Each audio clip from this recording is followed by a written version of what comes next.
off my mission, you got my attention. Girl, I can't get enough of you. Distracted by women, thrown off my mission. Your body's so tempting. Girl, I can make some time for you. One day I met this girl. Her name I didn't get to know, but she was having so much swagger, and she was having so much soul. I came across her on my grind, got caught up on the vibe she owned.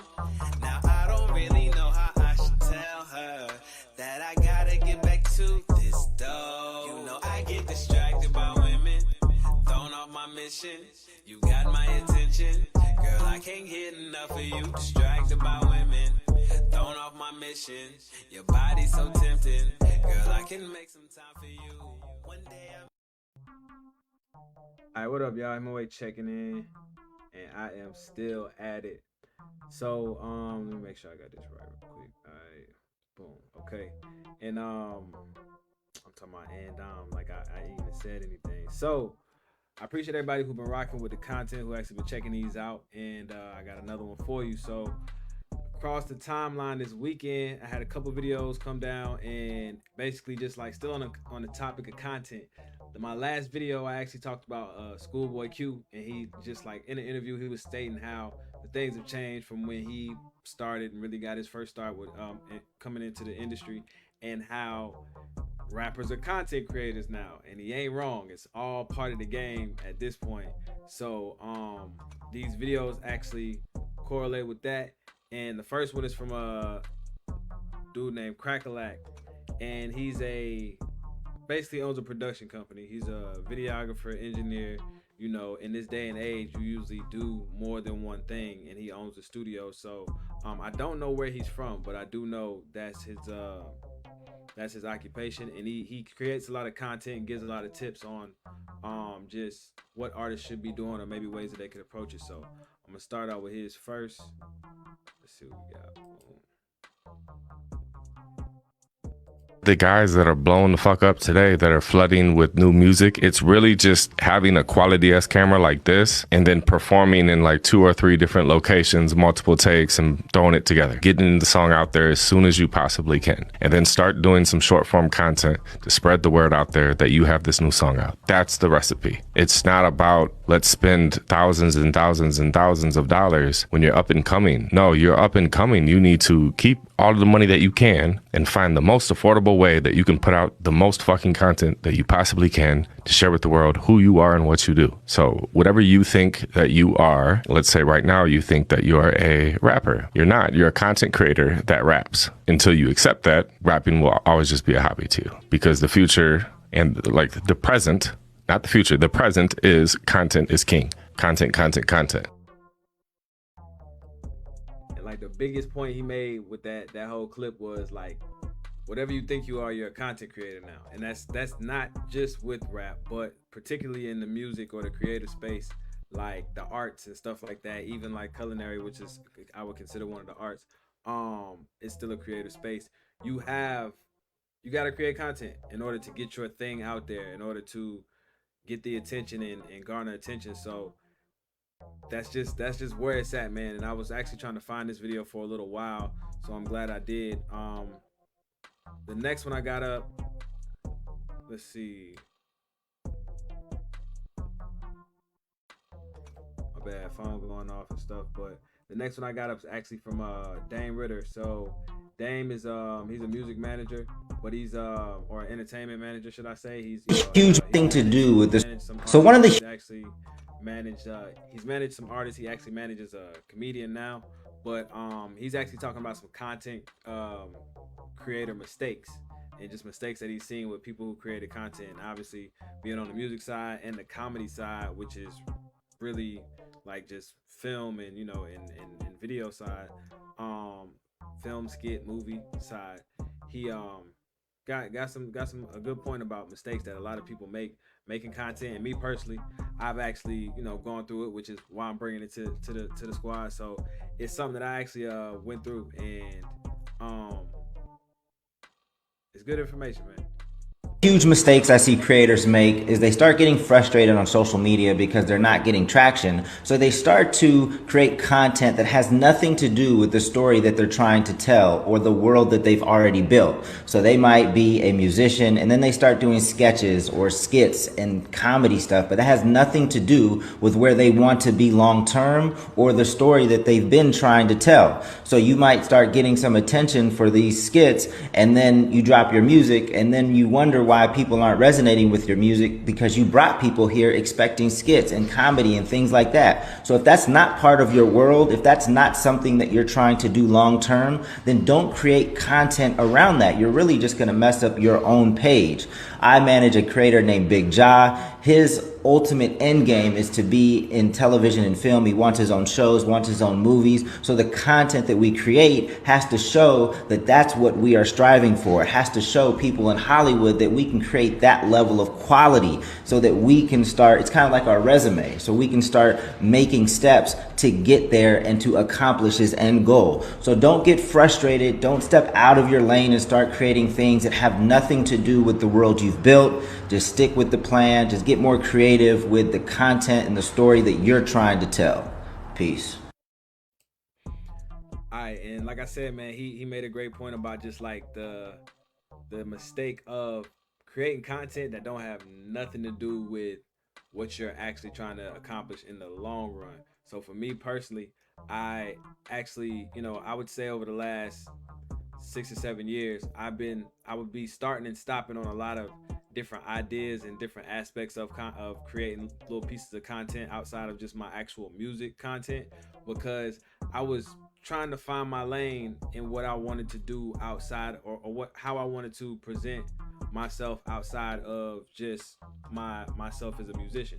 So as I did that, I would have ideas and try things or whatever, and really had to figure out how I see myself as a content creator, which is now the term and now the space that we're in, and how to actually like identify it. But how I saw myself as a content creator outside of just my content for music. So I did a lot of different little ideas and things like that, but some of the content was reactions, reviews, or really music reaction to other artists.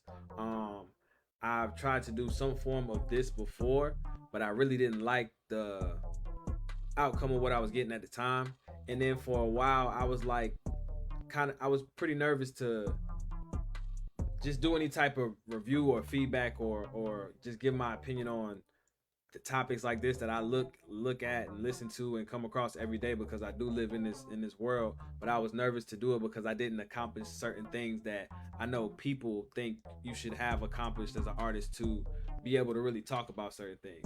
And one thing I've heard constantly is that every artist, they got their own story, so you got to really figure out your story.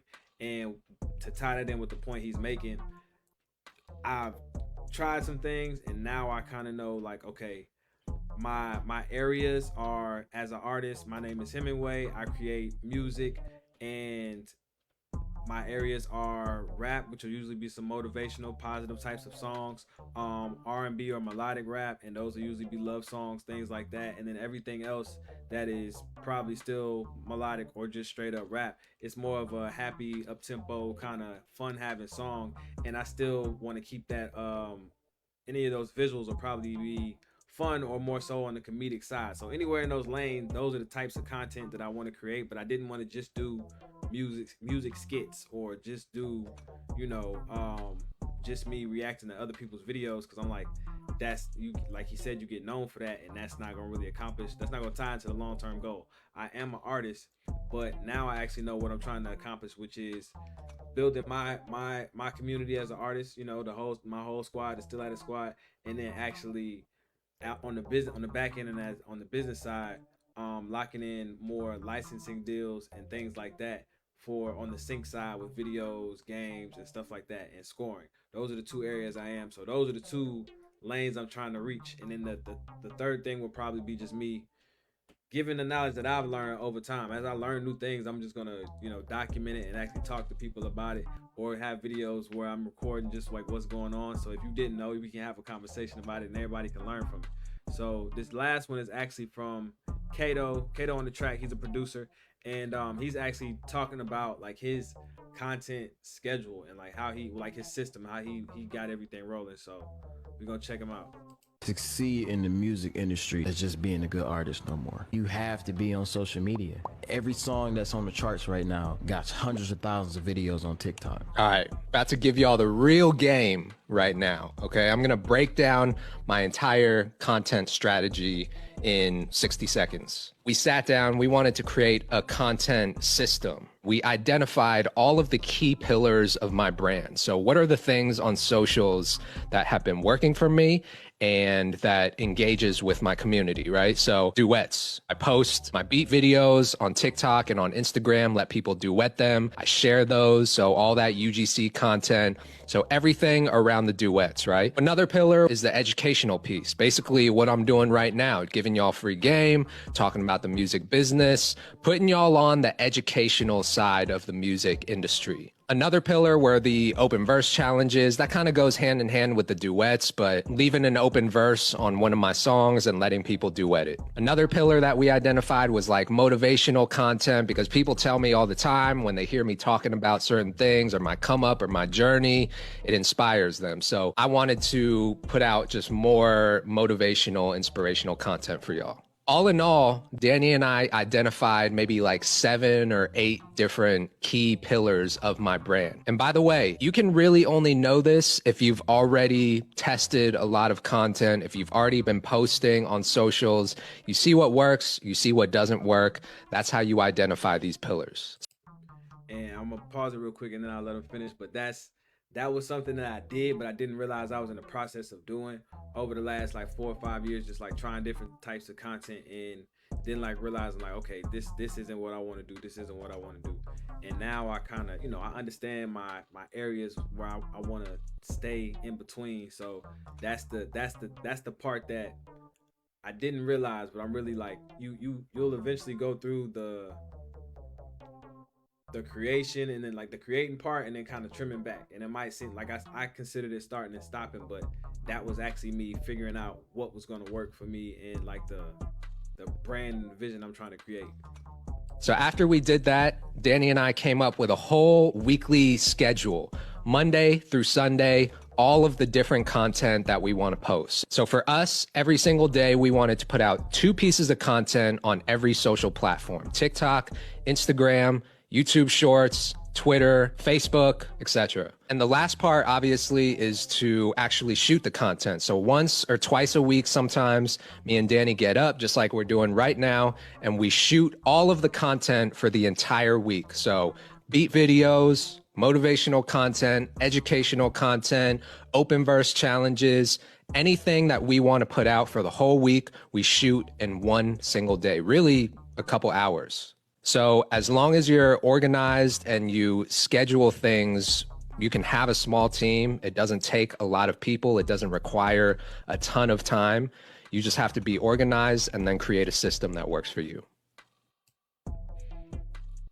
Absolutely. And then that last part is probably the last like struggle for me, because my schedule constantly been changing because of my work constantly changing. So like, just being honest, I've always, I'm always working, always somewhere as far as employment, having a job, but I've switched jobs a whole lot in a short period of time. So my music and content schedule, I can never keep it steady, just because of just like, things I got going on in real life. So right now I know for a fact, up until August, I can and will be dropping videos weekly. And I'm gonna try to make sure I drop something, at least something that's like concentrated like this, at least 3 days a week. So I'm gonna have Monday. I used to do Still At It Sundays, just from information and learning. Sundays isn't necessarily a good day to release as far as streaming sites and stuff like that. And though I'm going to my site, I still want to kind of switch that up. So on Mondays, that's when I'll be posting my music content and probably be doing my releases generally going forward for the month. Any visuals for my song or whatever, I'll probably drop that on Monday. On Wednesday, I'll have some type of independent information like this. and just talking about stuff that I kind of came across, or podcasts, or something I've learned, or something I've tried, and actually applied to what I've been doing.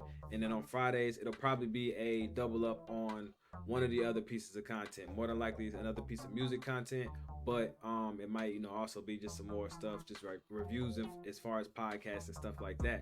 But with all that being said, that also is me just trying to feed people, that the artists that I'm connected with, if I can either start a conversation or give you information you didn't have, then that'd be dope. You know what I'm saying? Or if you could teach me something, either way, teach me something that I didn't know, then that's the whole point as far as learning, communicating, networking, stuff like that. And as far as the people that rock with me and follow me, as far as just being part of my community, like I'm growing it now and still figuring out exactly what all they want to see from the artist side of me. But this type of information I want people to be aware of, because it's just like, these are things that artists go through, man. These are things that artists go through. Everybody's always talking about the highlights and the happy shit, and this is just shit that artists go through and have to figure out along the way, and might not really know off rip, because it's ever changing. You know what I'm saying? It's ever changing.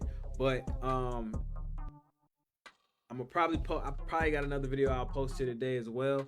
I appreciate anybody who tapping on the live. Sometimes I'll do the live on Facebook because I have some time while I'm taking a break in the middle of the day, and I actually get interactions on the live on Facebook, and then I'll post it to my YouTube.